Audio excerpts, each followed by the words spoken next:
আজকে আপনাদের কি যে এই বিষয়টা আপনাদেরকে দেখানোর চেষ্টা করব, সেই বিষয়টা হচ্ছে গ্রামের পরিবেশের একটা সুন্দর একটা ভিউ, যেটা কিনা সবাই দেখতে পারে না, মানে সবার কপালে থাকে না। এই যে দেখেন কতটা সুন্দর লাগতেছে, এটা হচ্ছে সকালের একটা ভিউ, যে কতটা সুন্দর লাগতেছে, কতটা ভালো লাগতেছে দেখেও অনেক, মানে অনেক কারো যদি মন খারাপ থাকে, ধরেন কারো মন খারাপ যে তার কিছুই ভাল লাগতেছে না, সে যদি সকালের যে ভিউটা, এই ভিউটা যদি দেখে, একটা ঠান্ডা বাতাস আসে, এই বাতাসের মধ্যে সাথে সাথে যদি কোনো কিছু অনুভব করে, তার সত্যি মন মানে ভালো হয়ে যাব, সত্যি মন ঠিক হয়ে যাব।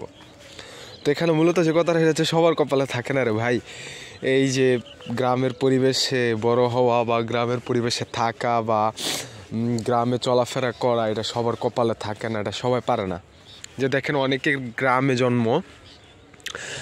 গ্রামে জন্ম বাট এই থাকতে পারতেছে না, হয়তো প্রবাস থাকতেছে বা এই শহরে থাকতেছে, তাদের জন্য খুবই খারাপ লাগে। অথবা তারা চাইলেও গ্রামের ভিউ বা গ্রামের পরিবেশের যে একটা ওইটা দেখতে পারতেছে না, তাদের কপালে থাকতেছে না। বাট অনেক লাকি আমরা যে গ্রামে বড় হয়েছি।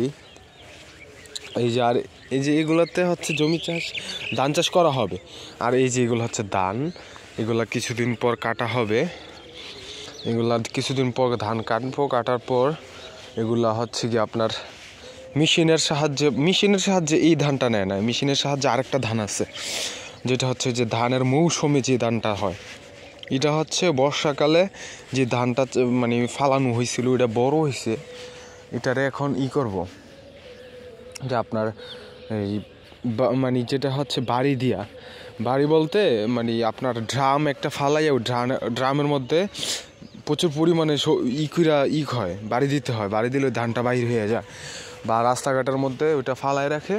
তো তখন কি হয়, এই যে এই আপনার গাড়ি উপর দিয়ে গেলে বা মানুষ হাইটা গেলে তখন এটা আপনার হইয়া যায়, ধানটা ঝইরা যায়। দেখছেন মাশাআল্লাহ যে গ্রামের কত সুন্দর একটা ভিউ গ্রামের।